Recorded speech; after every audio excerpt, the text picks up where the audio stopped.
Med Horsens Folkeblad i Berlin 3 ud af 4. Her slutter friheden. En tur i det afspærrede område omkring Skændselsmuren, samtale med Vestens forposter mod øst, et besøg i Dødens Gade og til sammenligning i det fængsel, hvor Hitler på stribe hængte sine modstandere og lod det filme. Ved Ole Sibbel.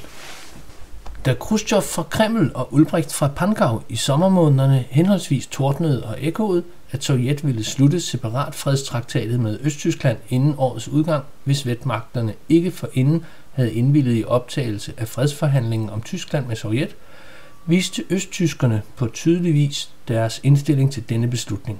De benyttede sig af den sidste frihed, de havde, friheden til at stemme med fødderne, det vil sige flygtningestrømmen steg i løbet af ganske kort tid til de næsten hidtil største højder. Da Ulbricht ikke passivt kunne betragte denne enorme fiasko, var det, at han benyttede sig af den desperate og med Berlins firmagtsstatus konfliktstridige udvej at standse flygtningestrømmen ved for alvor at opdele Berlin i to med sin skændselsmur.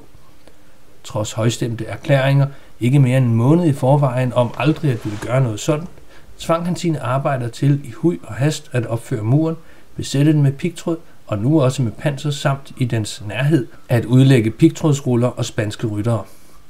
Det skete for at hindre østtyskerne i at flygte til Vestberlin, der for mange af dem står som det forjættede land. Men på Goebbels-lignende facon meddelte Ulbrichts propagandamaskiner, at muren var opført for at forhindre vestlige spioner i at trænge ind i Østberlin, og i de fjerneste egne af østzonen undså han sig ikke for at fortælle, at det var vestberlinerne, der faktisk havde opført muren. Der er det rigtige i dette, at vestmagterne også har set sig nødsaget til, hvor det har været muligt, at afspærre områderne de sidste 200 meter før muren for civiltrafik. Men det skyldes, at man vil undgå mord, i det de udstationerede Vopos ikke er vedet tilbage for flere gange at åbne ild omkring zonegrænsen. Det lykkedes imidlertid hvor udsendte medarbejdere at komme ind bag civilafspærringen ved hjælp fra det nye presse- und informationscentrum. Byen Berlin er ved at indrette i et stort højhus på Hardensbergstraße ved Bahnhof am Zoo. Sammen med prins Al-Hassam fra Yemen, en kollega fra Libanon og beamter ved informationscentrum Herr Sülten, kørte vi i 2 Mercedes-vogne gennem det forbudte område langs den kinesiske mur, og Herr Sülten var en af de bedste førere, vi kunne få, i det han selv har levet i østzonen. Han forsøgte dengang sammen med andre at danne en opposition inden for Ulbrichts såkaldte Freie Deutsche Jugend, der med Herr Sültens ord dog hverken er frie eller tyske, i det de er linket til en fremmed magt. Forsøget mislykkedes imidlertid, og i 1949 flygtede han til Vestberlin for at afslutte sine nationaløkonomiske studier ved Freie Universität. På de 3 sektorers hjørne. Vores udgangspunkt var de 3 sektorers hjørne, Potsdamer Platz, hvor der tidligere udfoldede sig et leben af store dimensioner. I dag er Potsdamer Platz ikke engang en skygge af sig selv. Tværs over pladsen løber den røde mur, og mange meter bag den er pladsen helt ryddet og øde, bortset fra naturligvis pigtråd og atter pigtråd samt Vopo-vagter.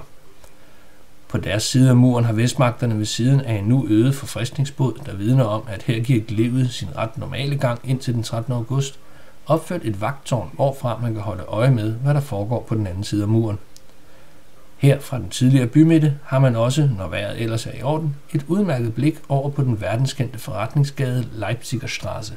En gang berømt for sine store, prægtige og bugnende varehuse og eksklusive forretninger, i dag trist med de tydelige krigshærgede huse, man endnu ikke har fået udbedret.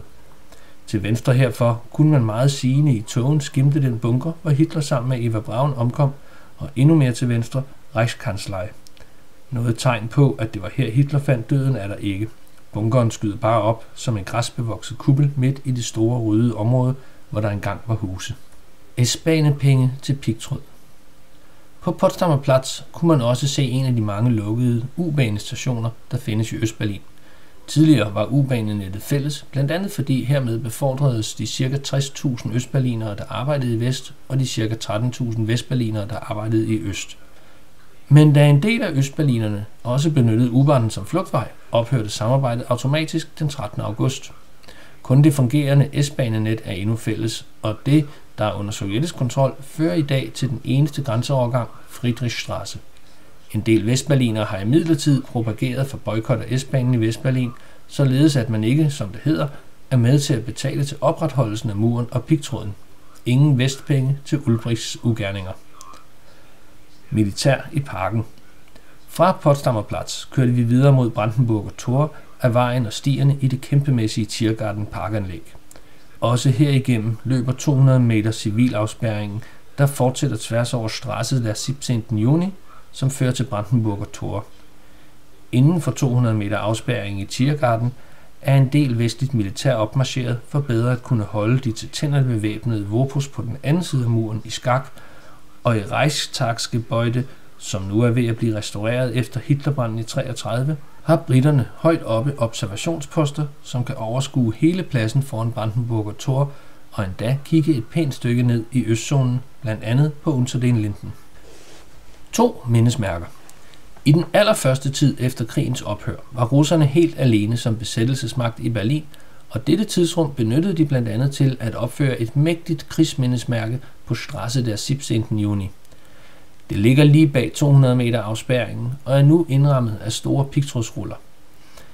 Det er ikke for at provokere, man har gjort dette, men man var tvunget til at beskytte mindesmærket, da en del vestberlinere i den første tid efter murens opførelse i harme ville storme monumentet og ødelægge det. På det tidspunkt havde vestmagterne endnu ikke fundet det nødvendigt at gennemføre civilafspærringen. For at afreagere har berlinerne i stedet foran denne afspærring i hast opført et mindesmærke for de ofre, det røde diktatur har krævet. Monumentet forestiller et stykke af den forhadte mur og bærer indskriften: "Det er en Opfern der roten Diktatur." Foran det er altid et væld af blomster og kranse. Vopo-opfattelsen. At der kun er én grænseovergang, som omtalt ovenfor, stemmer ikke helt. Der er en slags uofficiel 1 meter bred grænseovergang i den 1 meter tykke mur omkring Brandenburger Tor. De eneste, som imidlertid slipper gennem dette hul, er de Vopos, som holder vagt på den anden side i 8 stive timer ad gangen. Det sker, at de kigger indenfor til de vestlige magter, der mere humant har vagtafløsning hver anden time, men viser der sig pressefolk med kameras, forsvinder Vopoerne skønsomst, da Ulbricht ikke er en stor ynder af at se sine uniformerede håndlangere fotograferet. Taler I med de Vopos, spurgte jeg en af de 3 vestlige vagter på denne vestens yderste forpost mod øst. Ja, det sker da. Hvad taler I om? Alt muligt, som man nu gør. Også politik. En gang imellem, men Vopoerne er ikke til at diskutere med. Begynder vi at drøfte de 2 forskellige politiske regimer i Berlin og nævner vor frihed kontra deres diktatur, svarer de bare, at sådan ser vi jo på det, mens de har en anden opfattelse. Og dermed er diskussionen endt. Hvad anser Vopoerne, som man vel må gå ud fra er rekrutteret blandt den jævne berlinerbefolkning, almindelige mennesker i Vesten for? Fascister og reaktionære. Er det da ikke kun propagandamagerne, der bruger disse udtryk? Tror de virkelig på disse fraser? Helt og holdent. De kalder os i alvor for udbytter, kapitalistlakajer og krigsliderlige, for sådan er alle over en kam i Vesten. Desuden bliver de skolet til at tro, at vi i den almindelige undervisningspligt har indbefattet skoling til at se på Ulbrichtszonen som et diktatur og helvede, men de jo nok mener, at der er helt anderledes. Så ensrettet er de. Til deres mere menneskelige sides ros skal siges, at de kan være i besiddelse af en vis humor. Under tiden laver de vitser om, at vi godt kan se at blive færdige med at restaurere Reichstagsgebäude derhenne, og britterne rykker ud, så de kan komme ind. Den morsomme pointe for os er dog, at vi ved noget andet, at de ikke kommer ind. På trods af, at disse Vopos er godt skolet i den marxistisk-leninistiske ånd, eller snarere den stalinistiske, da Ulbricht trods sit hurtige officielle omsving efter den 22. partikongres i Moskva for nylig er at betragte som en ærkestalinist, løber han ingen chancer med sine Vopos, hvis de skulle få lyst til at blive på den vestlige side af Brandenburger Tor. Alle vagterne er gifte mænd, der har kone og børn, man kan iværksætte repressalier overfor, hvis far nu skulle flygte. I dødens gade. Vi kørte videre langs sektorgrænsen, denne gang Spreefloden. På den østlige bred var alt fjernet i temmelig stor afstand fra vandkanten, og i stedet var der lagt pigtråd ud. En del unge forsøgte nemlig en overgang at flygte ved at svømme over Spree ind i friheden.